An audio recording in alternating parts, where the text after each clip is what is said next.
So tonight, our presenter is Dr. Brian Chicoine. He is the co-founder and medical director of the Advocate Medical Group Adult Down Syndrome Center. He's on the faculty of family medicine at Advocate Lutheran General Hospital. He completed his residency at Advocate Lutheran General Hospital as well and attended the Loyola Stritch School of Medicine. He has provided medical care for adults with intellectual disabilities for over 30 years and has presented and written extensively on caring for adults with Down syndrome. So please welcome Dr. Chicoine.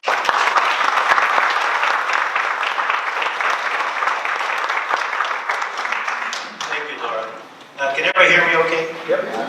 And not if you can't. People tell me often that I speak too softly, and I'm sure my children would find that very flabbergasting. That's true. So thank you very much for coming this evening. We're going to try to talk about Alzheimer's disease and Down syndrome and leave some time for questions at the end.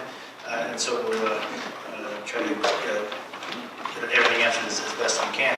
I think most of you know this is the, on the right there, or left there, I'm sorry, is the Adult Down Syndrome Center. That building opened about 6 years ago, and the hospital in front there. And people, when I give this talk to people not from Chicago, they ask me, where is the clinic? And I say, we are 22 miles as the crow flies from downtown Chicago. That's looking at the hospital cafeteria. So I always like to take an opportunity to introduce Leo.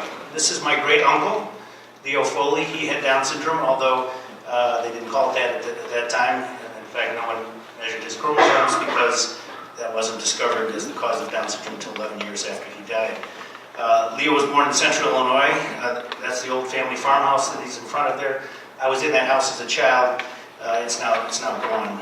A couple interesting things about Leo. Leo lived to be about 40, which was very unusual in those days.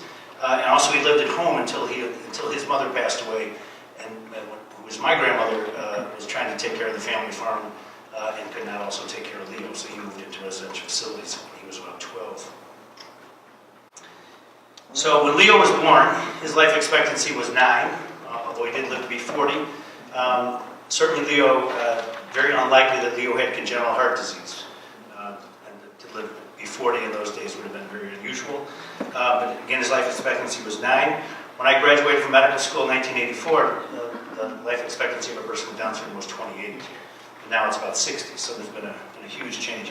I like to say that there are probably, and I don't take credit for it, but there are probably not too many physicians during the course of their career that their patient population doubled their life expectancy. So it's been a very interesting time to be part of taking care of people with Down syndrome.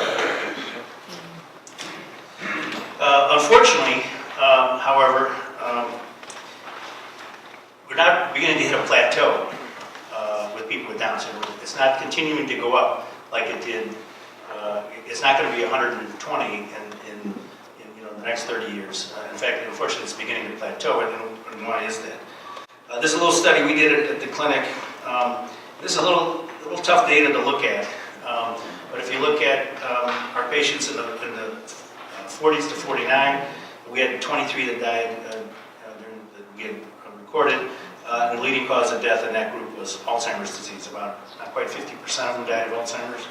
In the 50 to 59, we had 76 people that died, and 76% of them died from Alzheimer's disease, again, the leading cause in that age group. And then in the 60 plus in our patients that had died, we had 37 of them, and 92% of them died from Alzheimer's disease. So unfortunately, Alzheimer's disease is beginning to become the rate-limiting step with regards to the life expectancy continuing to go up. So what is Alzheimer's disease? Certainly it's a progressive neurological condition. It obviously affects the brain, and it's a type of dementia. Now people often ask, what's the difference between dementia and Alzheimer's disease? And one way to think about it is there's cars, and there are Chevys and Fords and Toyotas. So there's dementia, and then there's Alzheimer's disease, and then there's several other types that can look very similar to Alzheimer's. Each one has its unique entities, just like a car, but the overall diagnosis is dementia, and then there are different types. Alzheimer's disease is thought to be the type that occurs most commonly in people with Down syndrome. Microscopically, the characteristic change in the brains of people with Alzheimer's disease are called plaques and tangles, and we'll talk more about that as we go on here. So how did this association between Alzheimer's disease and Down syndrome come about? Unfortunately, nearly all people with Down syndrome have plaques and tangles by the age of 40. And all people with Down syndrome over the age of 60 have plaques and tangles in the studies that have been done looking at their brains. Does everyone with Down syndrome get Alzheimer's disease? Fortunately, at this point, that does not seem to be the case. Now, it is a substantial number as you get out into the 60s and beyond. Just like we saw the number of the high percentage of people that die from Alzheimer's, the number is quite high, but not everyone gets it. Why is that? We don't know. It's a great question. That's certainly an answer we'd like to have. Certainly, particularly in a population that looks like everyone has the plaques and tangles, why do some people not develop clinical Alzheimer's disease, symptomatic Alzheimer's? And that the answer to that question is not answered yet. So at this point, we're still looking into those questions. How many people do get Alzheimer's disease? So different studies, you can see some fairly substantial ranges, but 9 to 23% between the ages of 35 and 49. Although some studies found that it was quite rare before 40. 55% of those between 50 and 59, and estimates of greater than 75% as people get over 60. In a study done in the United Kingdom, they found that their MJ dementia was diagnosed at age 55. In a little study we did at our clinic, the average age of Alzheimer's disease was about 52 and a half, and the average age of death was about not quite 56. So the onset of the symptoms to death was about 3.5 years. Now, we're going to go back and look at this study again, and because we think that we probably underestimated the onset because of some of the symptoms may have been subtle. So we're going to go back. We think it's probably actually longer than 3.5 years that people live from the onset to passing. Particularly because a lot of people who have early symptoms will be behavioral in nature in people with Down syndrome. We're going to talk about that in a little bit. And so some of that we may have not appreciated that was Alzheimer's disease, or part of the early part of Alzheimer's disease in those individuals. Now, I'm a math person, so this makes real sense to me, so if this doesn't make any sense to you, just ignore it. But this is the way I think, so here we go. So, in a sense, if you look at people with Down syndrome between the ages of 0 and 20, if they have a decline in skills, it's not Alzheimer's disease. I've learned in medicine never to say never, but that's about as close to never to say, never as you're going to get. So someone with less than 20 that has a decline in skills, and they give a diagnosis of Alzheimer's disease, I'm a betting man that that's the wrong diagnosis. Also, those folks have not really been shown to have pathology. So there's very occasional autopsy will show a young person with Down syndrome will have some changes in the brain, but typically before 20, you're not going to have pathology.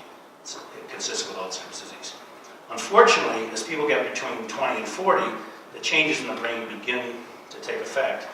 Fortunately, most people are not symptomatic before 40, so that would be uncommon occasionally, but most people are not going to be symptomatic before age 40 with the Alzheimer's disease. As you get beyond 40, the symptoms, at some point, we talk about 52 and a half or 55, depending on, but at some point beyond 40, you begin to see symptoms when people are going to get them. And certainly at that point, there's significant pathology as well. So I'm going to come back. I'm going to show this again with a little extra piece of this in a few minutes. And so kind of remember that. And again, if that's not your thing, just ignore it. But that's the way I think. So why is Alzheimer's disease more common in people with Down syndrome? Well, unfortunately, due to the extra chromosome, there are genes that are triplicated. So there are three of the chromosome 21, and some of those some of those chromosomes have the same gene on each of them. They all have the same type of, the exact same gene on each of them. So some of those folks have the triple of something that is being coded for on the 21. And the APP, or the amyloid precursor protein, the amyloid is what forms the plaques. The amyloid precursor protein is on chromosome 21, unfortunately. And there's compelling evidence that increased gene dose, meaning having 3 of those genes for the APP and its products, is related to Alzheimer's disease. And so that seems to be why people with Down syndrome have Alzheimer's disease more common. it's probably more complicated than that, but that's a big feature. Other chromosome 21 genes may impact Alzheimer's disease and Down syndrome as well, and as well many genes on other chromosomes. You know, I find that, as I digress for a second here, I find that the whole genome so interesting, all our genes. You know, when they looked at, when they went to label all the genes in humans, they thought, well, based on all these characteristics we have, we should have X number of genes. When they found that we actually had significantly less. And so the first impression was, well, we are much less complex than we thought we were going to be. But as people began to really look at it, actually it's a lot more complex than we thought about it, because all those you know, it looks like one gene there may be overlaps. This gene over here on 21 may affect a gene on 12, and so there's a lot of interaction between all the genes. So there's a lot that we don't know at this point, unfortunately. So what are the symptoms of Alzheimer's disease? Well, certainly a hallmark is memory deterioration. And typically at the beginning, it's short term, so people may not remember what they had for breakfast, but they can remember grandma who passed away 25 years ago. And so in fact, oftentimes one of the things we see is people will begin to talk about, oftentimes it's their parents that have been deceased for some time, they will begin to talk about them more and not about the friend that they saw at work today. Partly because they remember their parents well, because the long-term memory is still intact. Loss of previously mastered skills. So, you know, if someone could never write their name in cursive, and now at age 40 they can't write their name in cursive, that doesn't mean they have Alzheimer's disease. That's just a skill they never had. If they could write their name in cursive in the past, and now they can't, that would certainly be something to begin to think about, to take a look at. So incontinence of urine or stool becomes a frequent thing in people with Down syndrome and Alzheimer's. And what's called gait apraxia, where the gait begins to change. Oftentimes it's leaning one way or the other. Sometimes it's leaning forward. Sometimes the upper body seems to move faster than the legs, so people, as they walk, they start to fold over. The interesting thing is a lot of our patients will lean even when they're sitting. So people will come in and you look, and the person with Alzheimer's and Down syndrome is sitting in the chair but leaning significantly one way or the other. So that's something that happens frequently.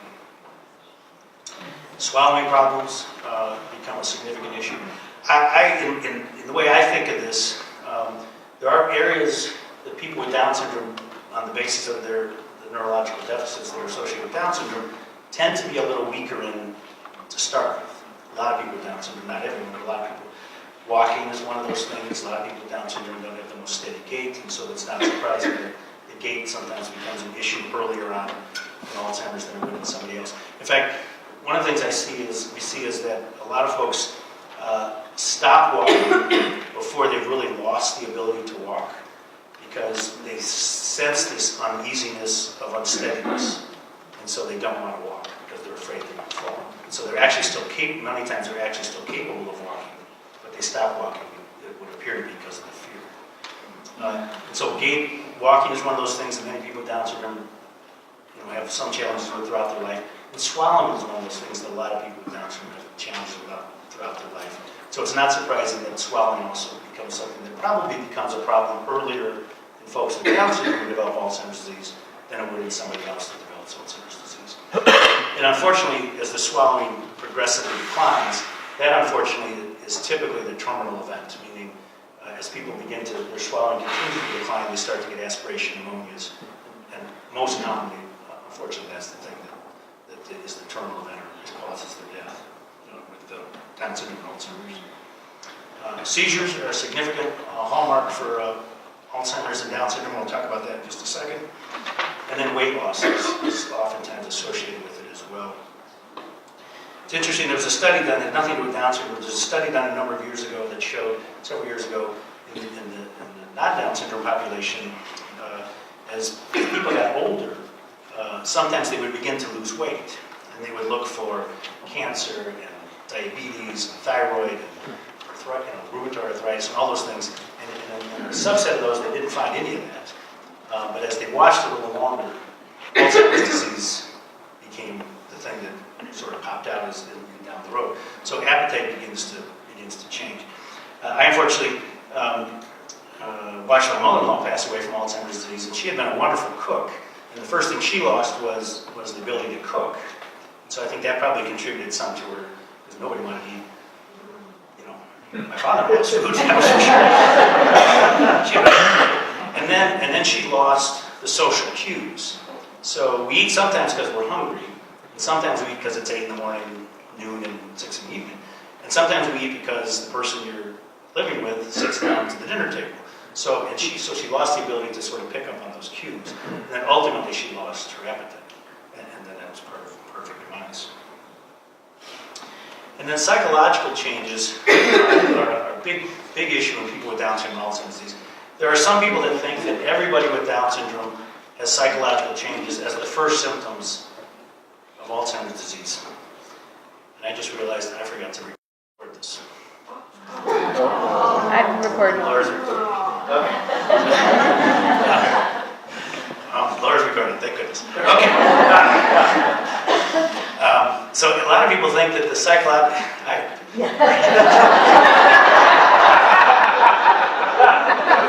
As Dr. McGuire once said at a conference, he said, did I remember to ask you about your memory? Okay, closer to anyway, so psychological changes. Some people think that all people with Down syndrome develop psychological or behavioral changes as the first symptom of Alzheimer's disease.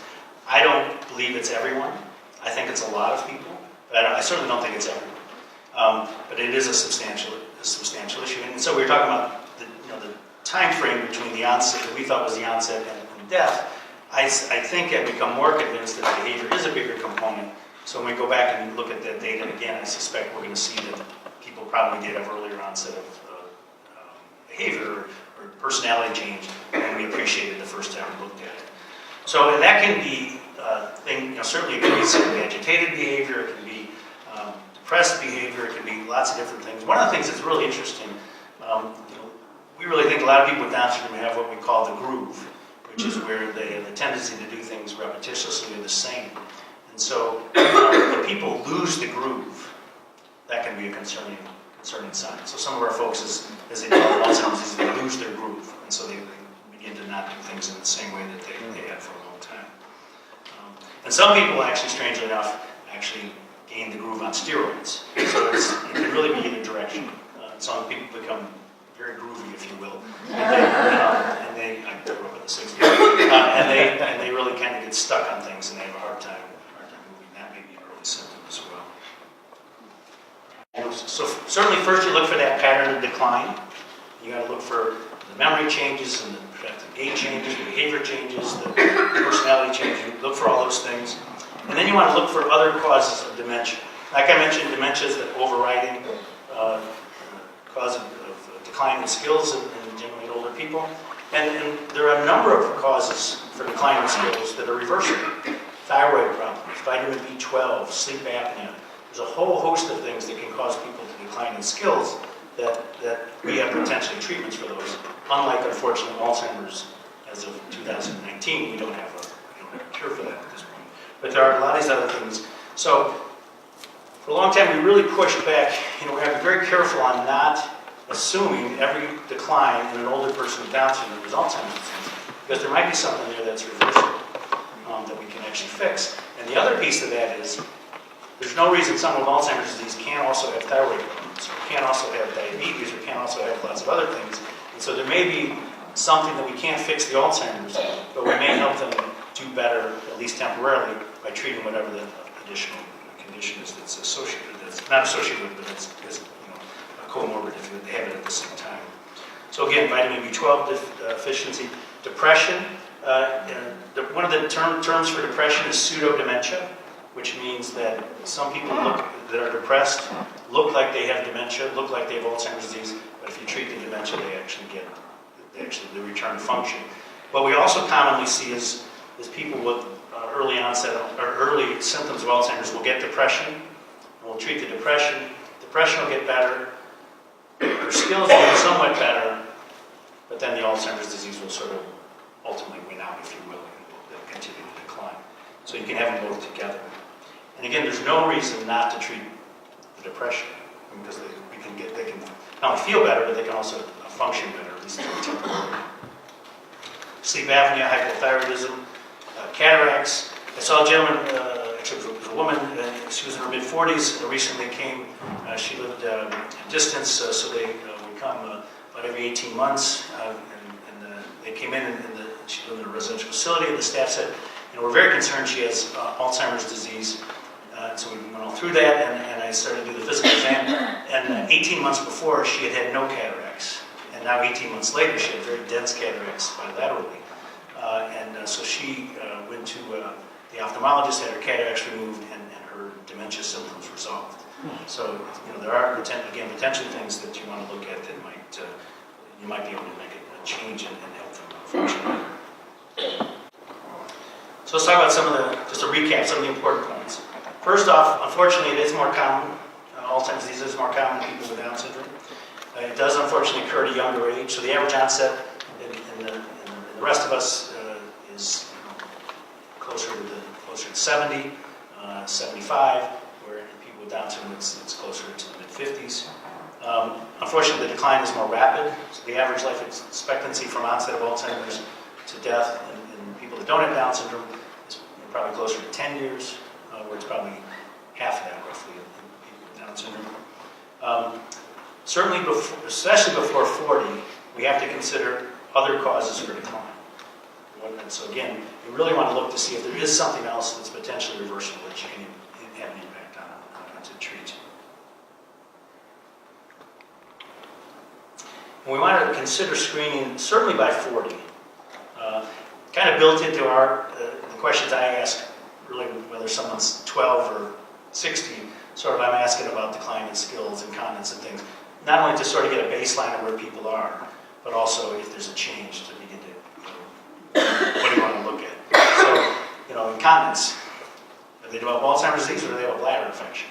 So we want to take a look at that. Gait problems, do they have Alzheimer's disease or do they have atlantoaxial instability? Do they have a problem with the cervical subluxation in their neck where the bones are pressing on the spinal cord? So you really want to look at all those things throughout their life to see if there's something that can change. What else is different? So we certainly talk about the psychological changes. Those do seem to be significantly more of a problem in people with Down syndrome and at an earlier stage than it is in other people. But certainly that's not unique to Down syndrome. The elderly woman who develops Alzheimer's disease who never walked out of the house with her top button unbuttoned and is now walking down the street without her clothes. I mean, those things do happen, unfortunately. The rest of us as we get Alzheimer's as well. Significantly higher rate of seizures. So in the general population, it's depending on who you read, it's somewhere between 2 and 25% of people with Down syndrome, people with Alzheimer's who don't have Down syndrome develop seizures as part of their Alzheimer's disease. In our study, it was about 77%. There's a larger study that had about 75%. So it's a significantly larger problem in people with Down syndrome and Alzheimer's disease that develop seizures as part of the symptoms. And then the other thing that's interesting and may be related to seizures, I'm not sure, I don't think we've really proven that yet, is what's called microangiopathic disease. And what that means is that, if I present with a stroke tomorrow, it's likely that it's one of the big blood vessels in my neck or in my brain, and I've developed atherosclerotic disease, and that's likely to be the cause of my stroke. Interestingly, people with Down syndrome have very little atherosclerotic disease. So we went back and looked a while back, and out of about 2,800 patients, we had information on them over the course of about 15, 18 years, one of them had a heart attack. And 5 of them had chest pain related to heart ischemia, meaning atherosclerosis of the heart. If it had been general population, there should have literally been hundreds of those folks that had the problem. So significantly less common in people with Down syndrome. So why do people with Down syndrome get the disease in the little blood vessels? Well, in the rest of us, if we're getting disease in the little blood vessels, it's often because we have uncontrolled high blood pressure. Well, out of 6,000 patients, we've had about 5 that have high blood pressure. So that's not the problem either. Now, I'm going to say that almost inevitably somebody says, well, people with Down syndrome have high high blood pressure because they don't have stress. Gotta squelch that one. But clearly there's something different. In fact, a few months ago we had a researcher from the University of Illinois giving a presentation on exercise, and there is probably something about what's called the autonomic nervous system, the part of the nervous system that you have to think about, that is different about in people with Down syndrome and probably does contribute to less high blood pressure issues. And we do see some dysfunction in that in our folks as they get Alzheimer's as well. It causes some issues as well. But anyway, so back to this microangiopathic disease. So it's not hypertension and it's not atherosclerosis. What is the problem? Unfortunately, as the amyloid, as that plaque is building up in the brains of people with Down syndrome, it builds up not only within the walls of the vessels, the tiny little vessels, but also around the little vessels. So they get, so not like atherosclerosis where the artery is being plugged up from within, this is basically being plugged up from without. So there is pressure eventually either within the wall of the vessel itself or out just in the tissue around the little vessels that squeeze it. Now that would be hard to squeeze a vessel that's the size of my thumb, but something that's microscopic can get squeezed. And so we do see some strokes in the deeper structures in our folks with Down syndrome. In fact, you can see on the right-hand side there, there's the kind of little holes there. Those are from having strokes. So my sense is that people with Down syndrome probably have more strokes associated with Alzheimer's disease, although that's really not been proven. And I suspect that those strokes, anytime you've had a stroke, that area of the brain is a good place, unfortunately, for a seizure to occur. And so I suspect that those are all related, although we don't really have that information yet. That's my sense of it.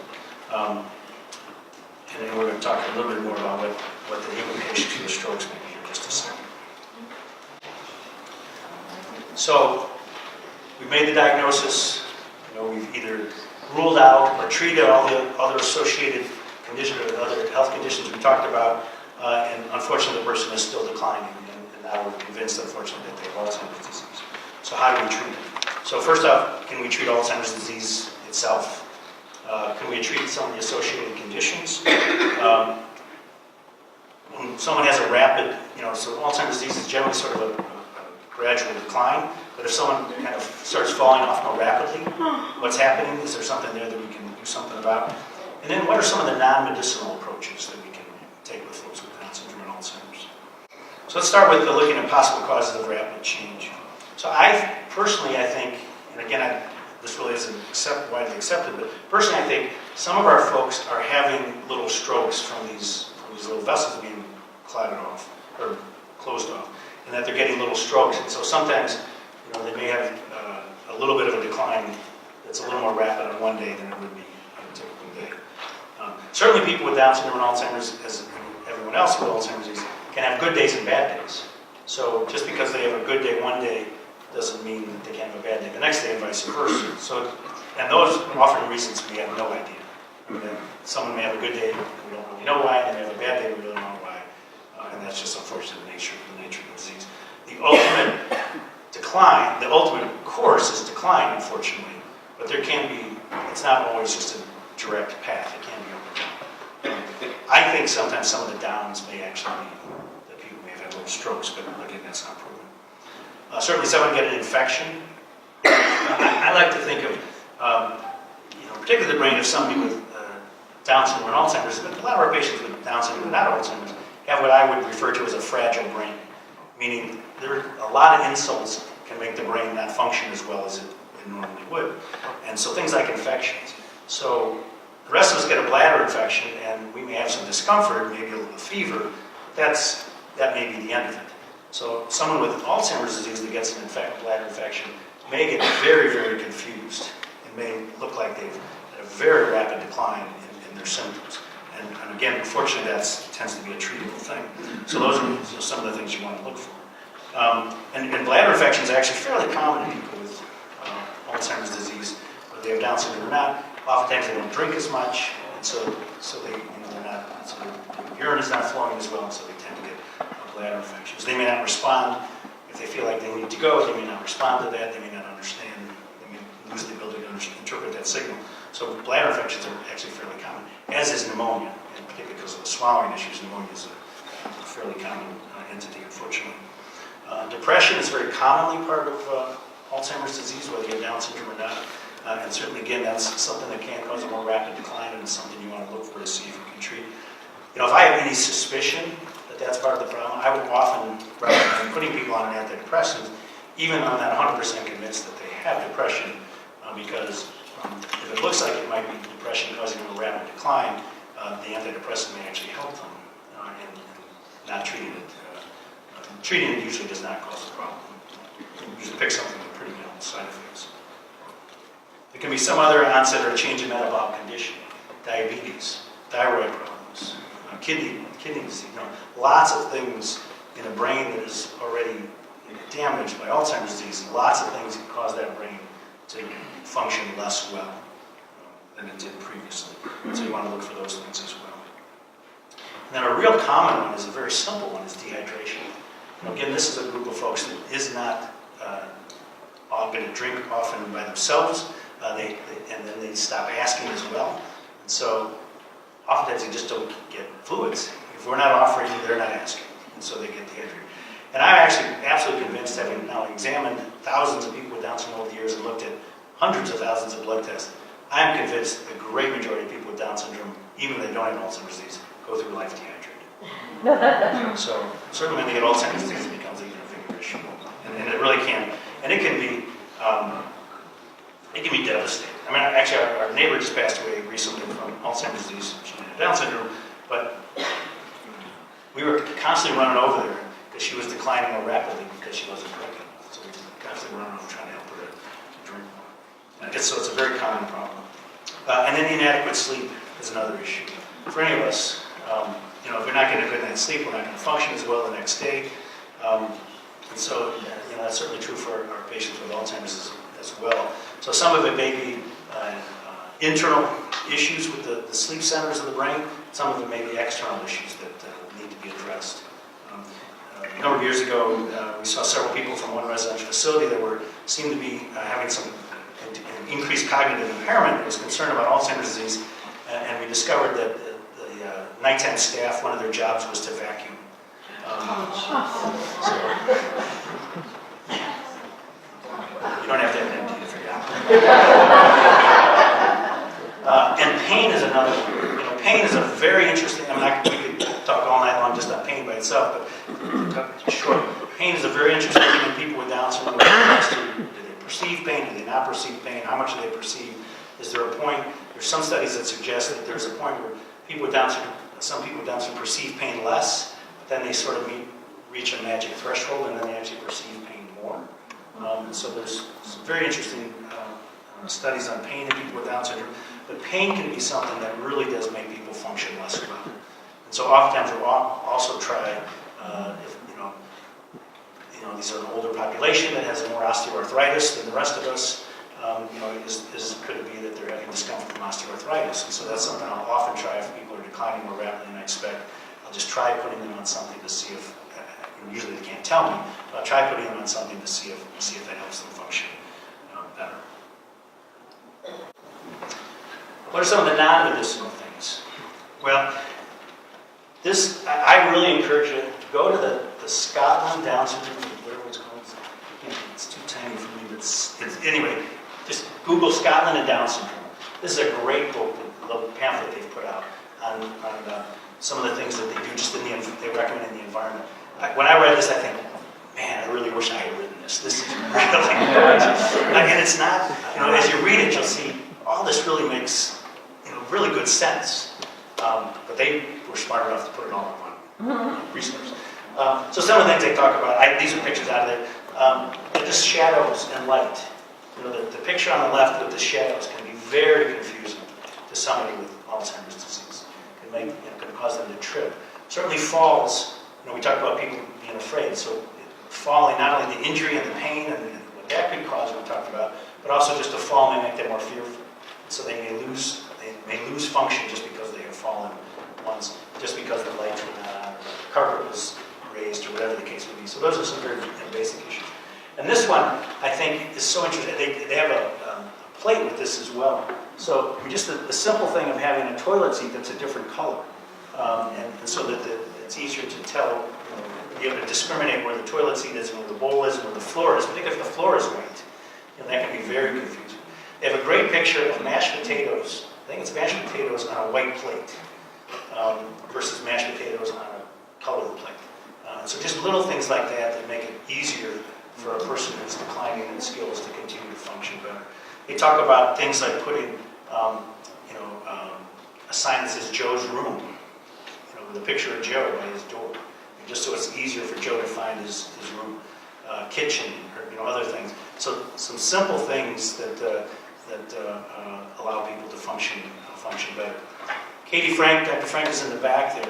She's our OT at the clinic and as a doctorate in disability studies, and she is available, to help have an appointment and sit down with you, just sort of go through things as well.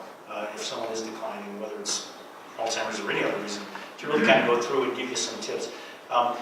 We hear so often, when he was younger, or she was younger, we used picture schedules or picture, what's the term? Storyboard. Storyboard. You have a term for it. What's the term? Board makers, program. Board maker. Visual support. Visual support. There's the term.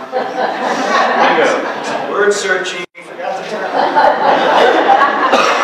Visual supports. So oftentimes we hear, when he was younger, we used visual supports when he was in school, but we stopped using them. But the person that's down, has Alzheimer's or not, we are big proponents of continuing to use visual supports. I don't care, there's not a paper on my office that says, Dr. Schwein's office, this is my visual support. If I did not have this, I would be lost. And I think about our folks going through life without having some of those things. I know that my calendar is on my computer at the office. It syncs. I know that it's there. But if I forget this at home, I am totally discombobulated the whole day. So I think, some of our patients have phones, but a lot of them do use those picture schedules and whatnot. So we are big proponents. Visual supports is not unique to people with intellectual disabilities. We just don't call it that. The other thing I think is real important is unfortunately, as of 2019, there is not a cure for Alzheimer's disease, unfortunately. But that doesn't mean when we make the diagnosis that life is over.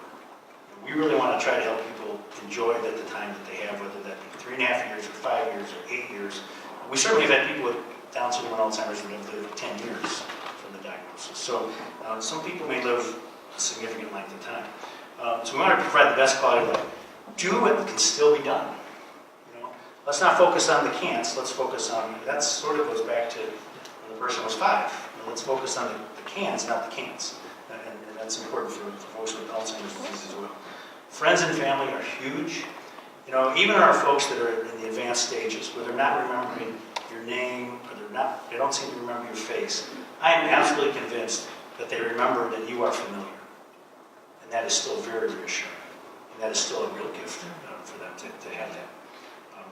To wake up every morning and have, because you don't know a lot of the faces because they're not as familiar to you, to wake up to strangers every morning has got to be a challenge. So, people that are familiar want to, it's really still an advantage for people to have them in their lives. Physical exercise, very important. There's lots of things people are looking at to see what might prevent Alzheimer's disease. Unfortunately, none of the vitamins and this and that, none of that has panned out at this point. But the strongest evidence for preventing Alzheimer's disease, and it's not strong, but the strongest evidence we have is on physical exercise. So keep people out there. That's why we got that picture. I'll do a blatant advertisement. We do have our fun run first Saturday of June. Stay tuned for that. But physical exercise does seem to be the one thing that might actually help prevent Alzheimer's disease. So we really encourage that throughout the life. But even once people have it, we want to continue to encourage people to be active. Healthy eating, again, the data is not great, but there does seem to be some suggestion. A recent study suggested perhaps the Mediterranean diet, which is sort of fruits and vegetables, nuts and whole grains, and limiting the processed foods and things is probably the diet that might help prevent Alzheimer's. a lot of mites in there, though, because I wouldn't run out and, dramatically change your diet with Dr. Chicoine said, if I do this, I'm not going to get Alzheimer's disease, because the data's not there yet. Looking at getting towards your ideal body weight, certainly that for lots of reasons that's a good thing, but certainly that may be helpful with regards to not only helping prevent Alzheimer's disease potentially, but also help people function better. People that are very overweight or very underweight going into Alzheimer's disease, they're going to have more challenges as they go forward. Social engagement is still very important to keep people active and involved. Creative arts, sensory stimulation, and what I call the bingo pace. So we go to a nursing home where some of our older folks, particularly with Alzheimer's, have gone to live, and they play bingo there on a regular basis. And bingo is probably not the pace that I would like to go at, but for somebody with Alzheimer's disease who's just moving out of a situation where everyone they lived with was 20 and was going 90 miles an hour, that was too much for them. And that was really actually very overwhelming for them. So the bingo pace actually is right where they are. And so you kind of got to take that person where they are at that time in life. And as an aside, that really is true day to day and minute to minute as well. And that's really challenging for caregivers. So I'll often get asked, well, what do you recommend? I say, it's really hard for me to tell you exactly. You have got to watch. And what's today may be right today, but not tomorrow. And what was right today is not right tomorrow, may be right again the next day. So you just kind of sort through where people are and then really be attuned to what their needs are. And again, do all these things prevent Alzheimer's disease? Not that we know of. There's been sort of limited data. Probably the strongest is for the physical exercise. Then another important aspect of trying to help the person be as functional as possible, as long as possible, is good communication skills. We want to eliminate background noise because that can make what you're trying to say that much more confusing. Talk one-on-one if possible. Make direct eye contact. Get down to the level of the person if they're sitting or if they're lying in a bed. So when I'm making hospital rounds, I try to find a chair and sit down next to the bed so that I'm more at the level of the individual. If I'm seeing them in the office, I'll pull up a chair next to them, or in the nursing home, I'll pull up a chair, and so that we're more at eye level, so that if they're sitting, that I'm looking into their same level as they are. I find that very beneficial. Don't correct or argue.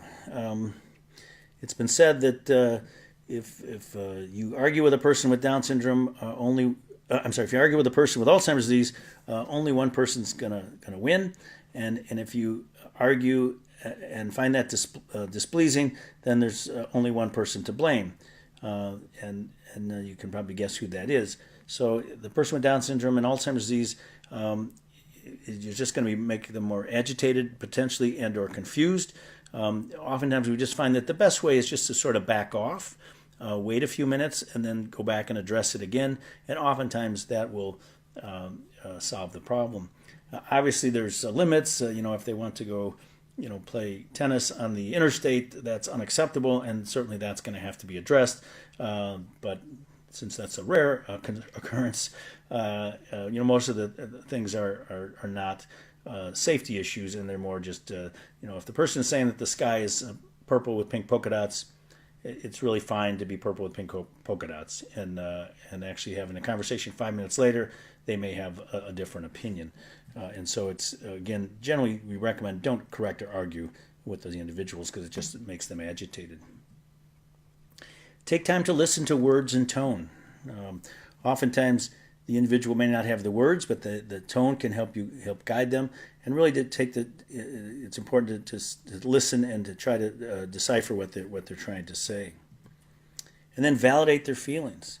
Again, we talked about the tendency sometimes for the groove to get sort of be the groove on steroids, and people will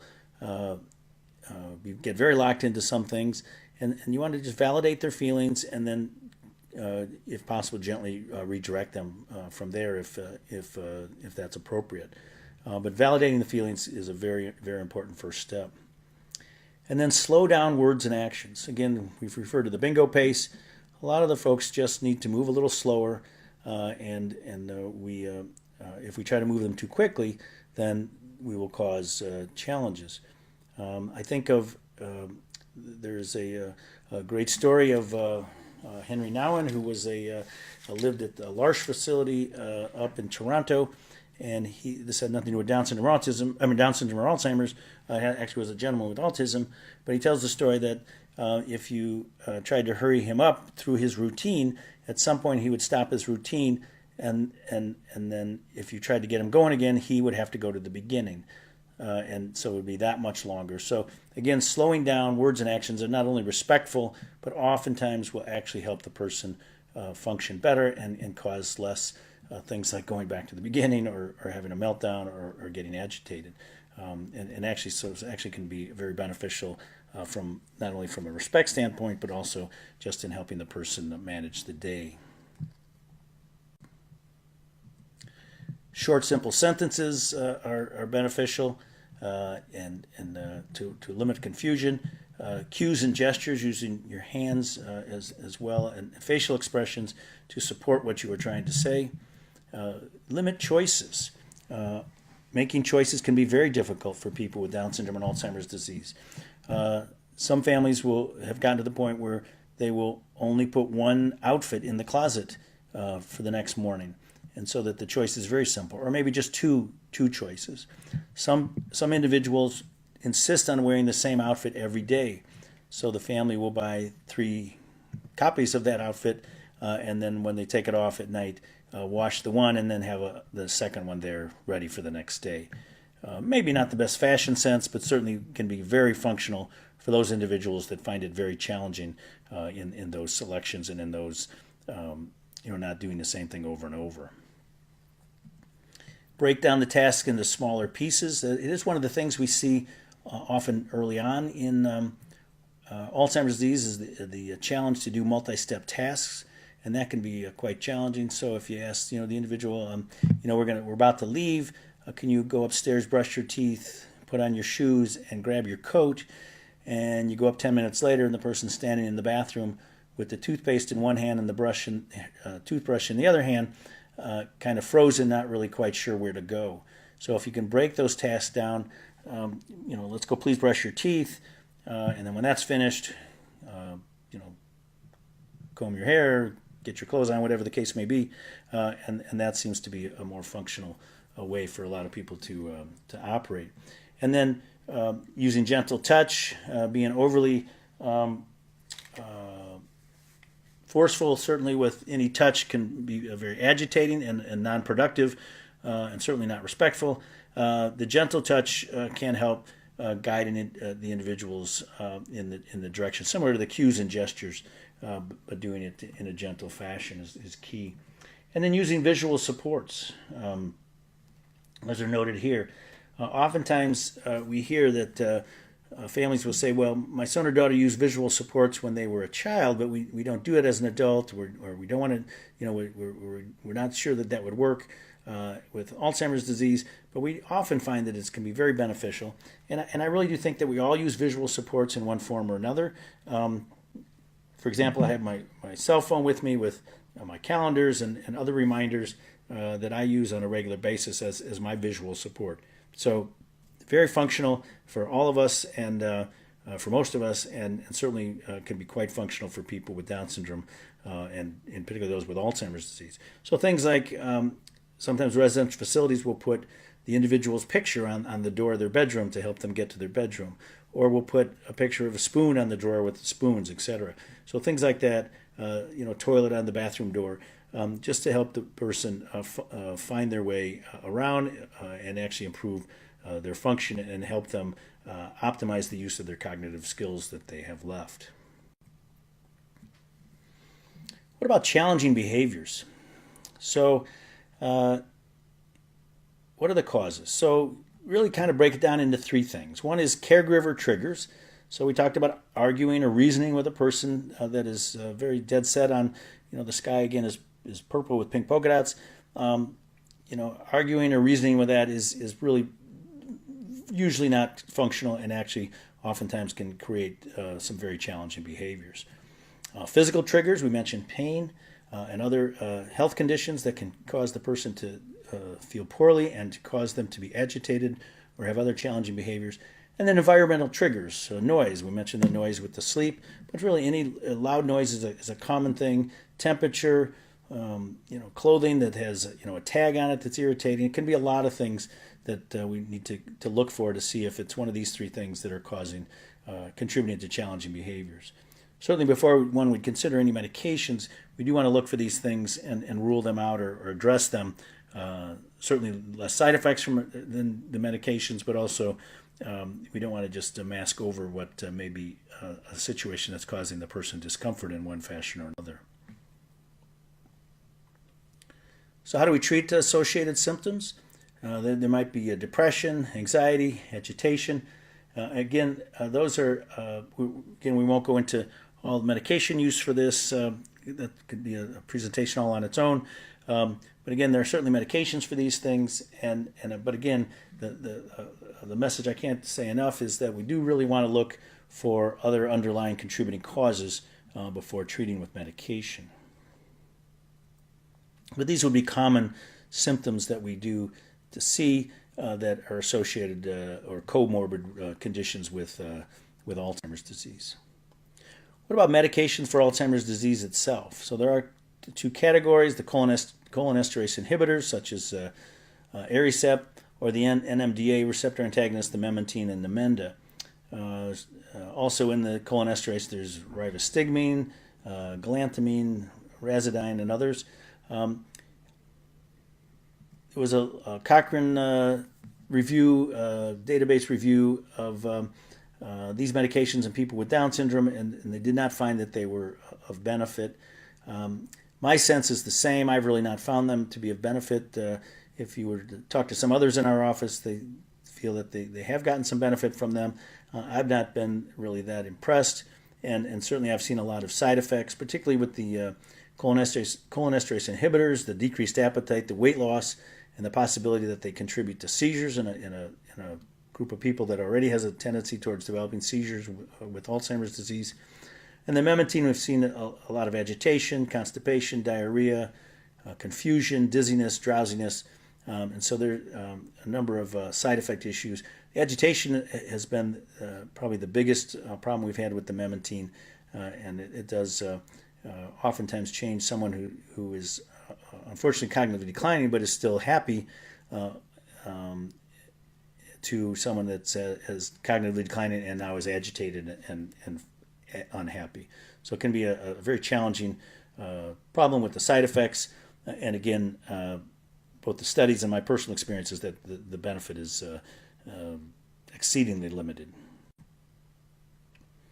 So why might that be? So let's go back to that time frame. So we look at, if you look at the arrow there, just and the line just past 40. So basically the treatments we have at present focus on that early diagnosis and early treatment after the person has developed symptoms and when they have, of course, they have pathology. Unfortunately, some imaging has shown that many of those patients, individuals, by the time they develop symptoms, have very significant changes in the brain, with a great deal of destruction and absence of brain tissue already, even by the time they develop Alzheimer's disease. So the disease has been going on for a number of years, long before the person develops symptoms, and there's a great deal of damage that's already been done. So in a sense, the amount of tissue left for those medications to work on is significantly limited, and it's not hard to understand why those medications have not had a significant impact. Certainly, some of the research going on now, we'll talk about in a second here, will be to look at, can we address the pathology in the roughly 20 to 40 age group before the person has developed symptoms, or even better yet, can we prevent the development of the pathology in the 0 to 28, roughly 0 to 20 age group. That's certainly where the hope is as research is going forward. So if you want to know a little bit more about current research, I encourage you to look at the National Down Syndrome Society webpage or the Global Down Syndrome Foundation webpage that are indicated there. They both have a number of a lot of information about ongoing studies. And we are now part of the longitudinal investigation for enhancing Down syndrome research project, which will be a study of the Down syndrome clinical trials network, sponsored and organized by LuMind Foundation. And then initial phases will be to collect data to inform and support future clinical trials, which we are looking forward to as time goes on. And again, hopefully with a focus on the 0 to 20 or the 20 to 40, where we can catch this early enough to make a substantial difference to prevent and or early treat those symptoms.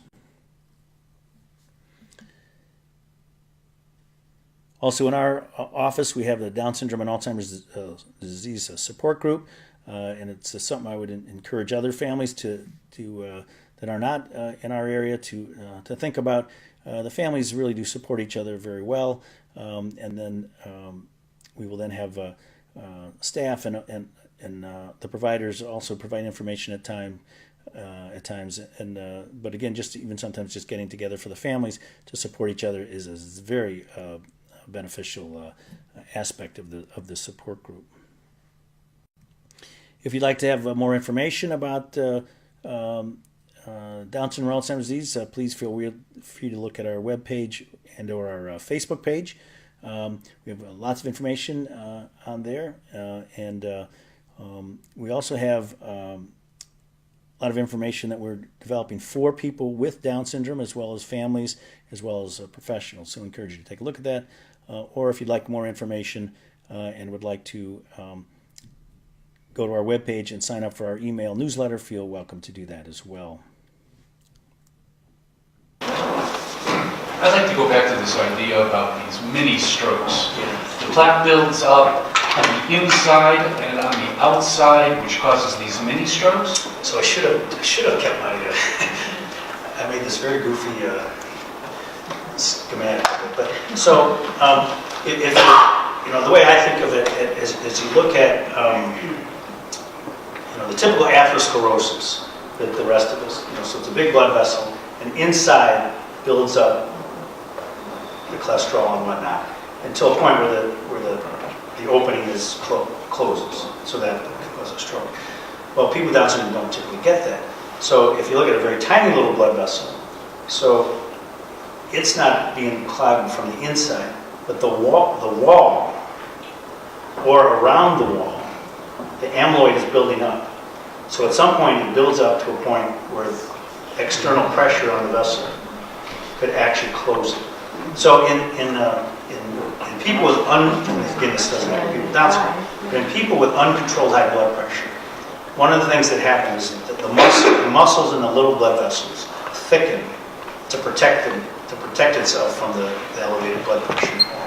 Unfortunately, one of the downsides to that is that it gets so thick that the opening, the vessel is more muscle than opening, and then it occludes. That doesn't happen to Down syndrome. But the amyloid can actually build up in the wall, similar to the way that muscle enlarges in the rest of us, or it can build up on the outside and to a point where it just collapses that vessel. And I have a follow-up. So it's not consistent with a TIA or medications that might assist a TIA, like blood thinners, like warfarin or heparin or something like that. Yeah, I didn't address that, but it's a great question. So, unfortunately, when people have a stroke, and I don't know the exact numbers, but I'll use 50%, but it's not really clear, probably somewhere in that ballpark. 50% of those are when they just occlude, and 50% of those bleed. So the wall gets damaged and the blood leaks out. So if you put someone on an anticoagulant or a blood thinner or antiplatelet medication, in theory, you might actually make it worse instead of better. But it's not been studied. So we really don't know the answer. So, sometimes people, how about an aspirin? And I say, I may actually make it worse instead of better. Right, because I was thinking about, a blood thinner is a prophylactic that you give them warfarin. Correct. So in someone that's had uncontrolled high blood pressure, the muscle thickens, one of the things you do is put them on an aspirin so that the blood that is getting through can flow through more easily. Unfortunately, in this situation, the may flow more easily and right out one of the cracks than where it doesn't belong. And so it may actually cause more strokes instead of less. We just don't know. There isn't an answer to that. I'm really loud, I probably don't need that. So back to the blood pressure, the study that was talking to you about, it was hard to raise their blood pressure. And even with people that are very overweight, and typically when you have high blood pressure, why is it, what is going on there? So my sense for years has been, and I think she is starting to really demonstrate some of this. So we tend to think of Down syndrome as affecting the cerebral hemispheres. It's a cognitive disease. It really is a nervous system disease. It affects the whole nervous system.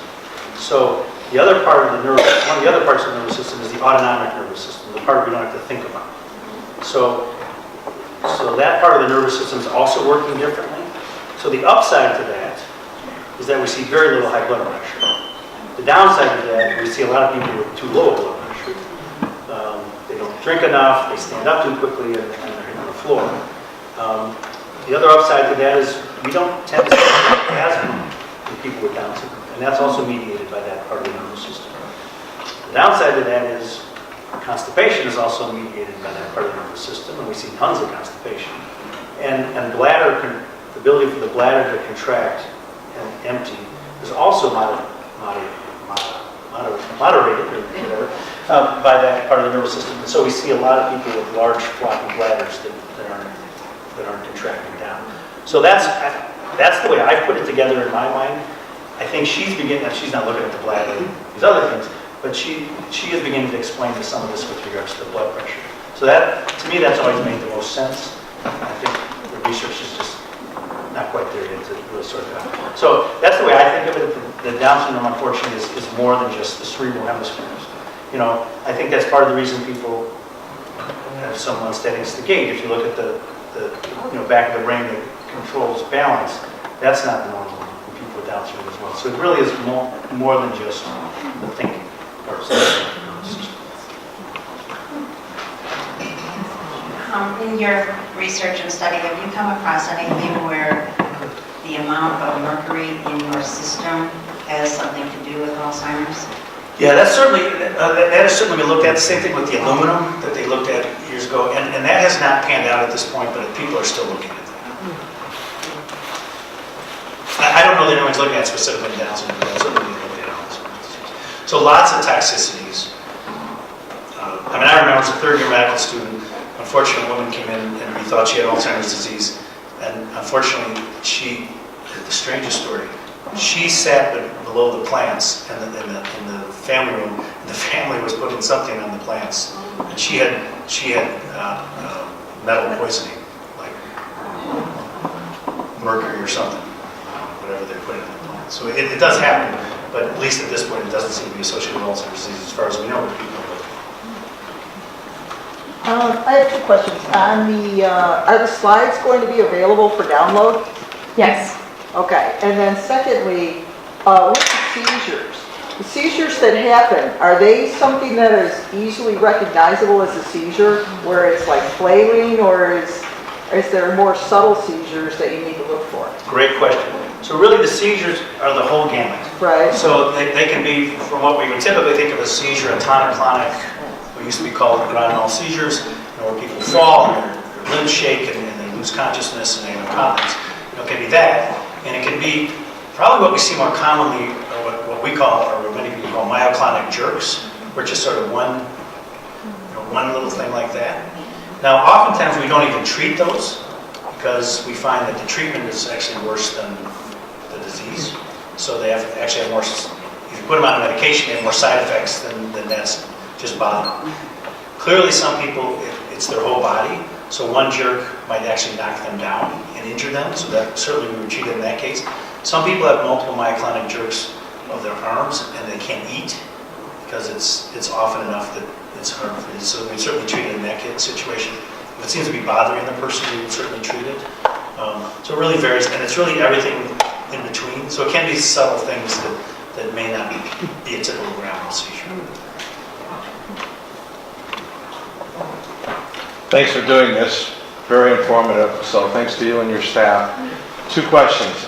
Question number 1, if there's a family history with Alzheimer's, on your line chart, does that number move left sooner and faster because of a family history? I don't think we know that yet. I think, unfortunately, at this point, as best as we can tell, Down syndrome wins out over family history, but I don't think we really have that answer yet. Okay. Time will tell. And then exercise seems to be an important issue. How much exercise? I mean, a walk on a treadmill, you know, walking 3 miles a day. How much do we know is enough? We don't. We're not even sure that exercise really does. I mean, there's suggestion that it does, but there really isn't clear that it does.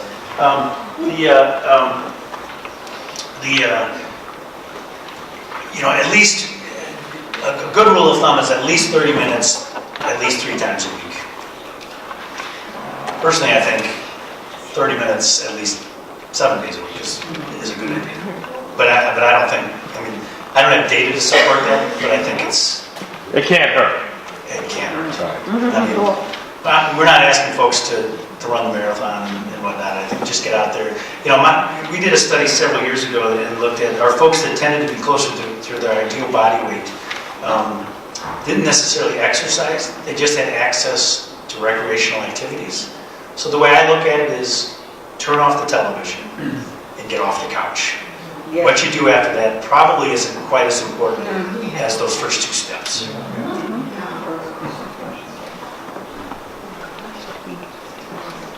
I gotta do that for myself. I'm not saying do as I do. Is there testing for plaque entangles currently? Is there testing for plaques or tangles? There are some scans that they're looking at, PET scans and things that can do that. At this point, it would be more experimental than it would be, you know, realistically. The real key to this is going to be. It was recently. It's a very long name, and I don't remember exactly what it was. It was a blood test a biomarker that they found that rises sharply in people with Down syndrome at age 40. And so there really is suspicion that may, you know, be something that going forward may really be a marker for Alzheimer's disease. So I mean, I think as people go forward, they're really looking at things like blood tests. I mean, 2 studies looked at that, and one of them also did spinal taps. That's probably not something we're going to do. Certainly, I'm not going to do it in the office.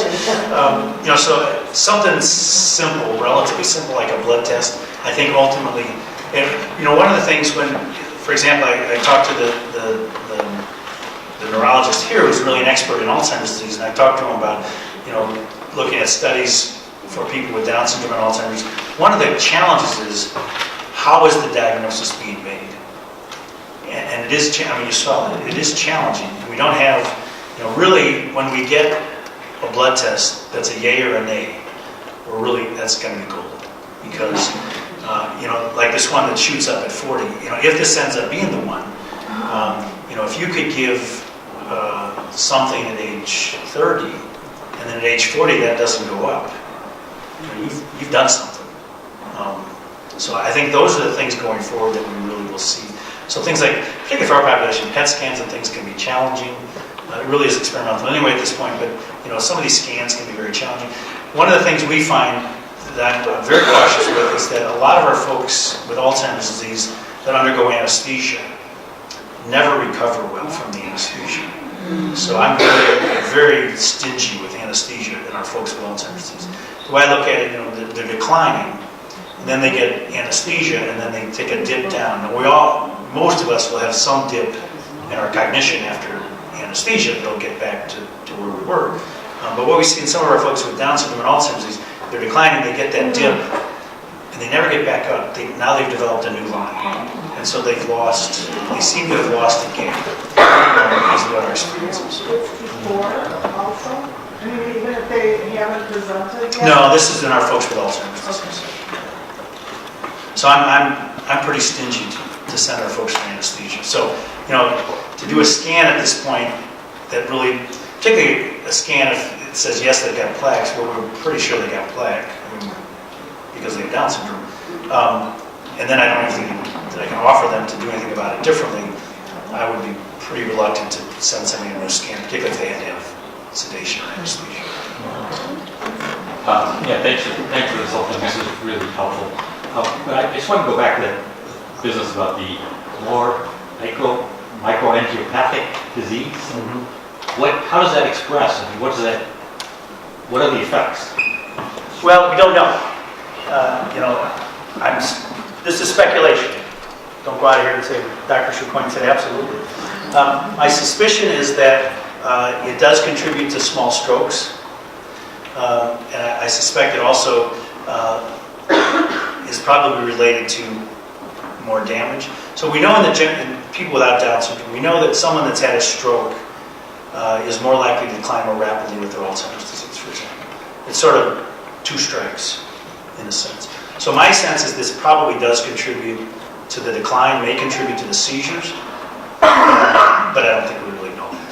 And that's just these sorts of things. Is it a cause or an effect, or is it just happen to be there along for the ride, or is it actually causing more damage? That's the question, and I don't have an answer. When you're treating for depression, do you do that blood test to match the drug to The genetic testing? Yeah, does that's a great that question. work? So, it's kind of I'm just stop for 1 second. It's 8:30. If you got to go, but I'm willing to stay. But if you got to go, we certainly understand that. So, the question is about there's genetic testing looking at different medications for depression and anxiety and things. So there's a lot of controversy about those. We do use them, and folks that don't respond typically to one or two different drugs, we look at that. It doesn't tell you what drug to use. It tells you how they metabolize certain drugs. So if they metabolize one drug abnormally, it's probably not a good choice. It either may not work for them or they may have more side effects. So we will look at that in our folks that we're treating, particularly if they don't respond to the first drug or two. But I was just reading an article that the company we use is doing lots of studies. It actually is not charging a lot for this relatively to what they could be charging. They're really doing lots of studies because they really want, at some point, the insurance companies and Medicare to really get enthusiastic about it, but the data isn't there really to support it at this point for the Medicare insurance companies to do that. So the answer's still out on that as well. So I have a question of an adult with Down syndrome, and I'm wondering, with the registries and the trials that come up, do you recommend, what would you recommend us to stay away from or participate in? I know the National Institute has a registry. You have some trials going on. So I would certainly encourage you the National Institute of Health has a registry. That, in a sense, at this point, is sort of a phone book. And so they're asking you to put your name and your address and phone number and your contact information, so that and then some medical information that's self-reported, so you report that yourself, so that researchers that are interested in doing a certain study then can reach out to you if you're interested. Okay. Selfishly, I'm going to certainly encourage everybody to participate in ours, because I think I am very excited about this. I will grant it that the first 3 years are going to be a lot of information gathering, and it's sort of the real money, if you will. The real excitement is going to be a little bit down the road, but we got to do this legwork first. It's going to give us a lot of information about how we do those next studies, and it's also going to give us a lot of information about how these 11 organizations work well together, getting data centralized, de-identified data, meaning son, daughter. So if your daughter participates and I'm submitting her data, there will be no way that anyone else that's part of this would know that that's your daughter. They would know that it's a woman with Down syndrome who has these other issues. But so that's all going to be part of this. But I think the first, sort of a little, not quite as exciting as a drug trial, but I think it's really the first step towards, and in the meantime, there's a lot of stuff going on in the drug companies that are looking at, I guess I'm different not as drugs. concerned about yours, of course. We will participate if you meet the qualifications. But, some of our friends have participated, let's say, in trials at Rush when their children were young, where they then come out of a trial later because they did trials early on. There's a lot of trials Good going question. on, So there's one going on in Cleveland right now. In Yeah. fact, one of the, there's three appointments, if you will. One of the appointments you can do at our place just to reduce the travel. But those really their focus is different. Their focus is on improving cognition in young people. So their focus is not on preventing Alzheimer's disease. So Lumine, if you go back and look at, and Lumine was called something before Lumine, I can't remember what it was called. But early on, one of their big focuses was on improving cognition. And that is still one of their 4 stated goals. But their top goal really at this point is Alzheimer's disease. So that's where the focus is. And the focus of these 11 sites is definitely going to be on Alzheimer's disease. Can I add one thing as well? I'm in the back. Lumine, the Chief Scientific Officer, Jim Hendricks, just did a webinar a week or 2 ago, and it's on their website on the page. He talks about research studies in the downstream community and knowing how to decide, should I participate, should I not? And it was just a really good primer on research in general and how to know what to participate in, what to believe, how to read a study, things like that. Yeah, it's capital L, small u, and then capital N mind. I would encourage you to look at their page. It's very impressive. And the folks, I've been very impressed.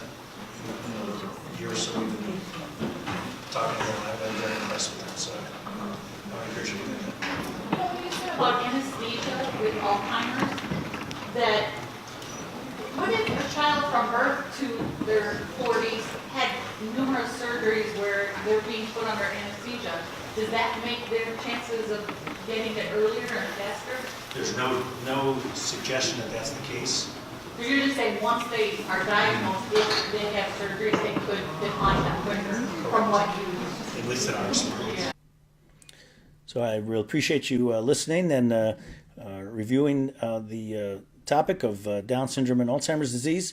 And thank you very much for your time.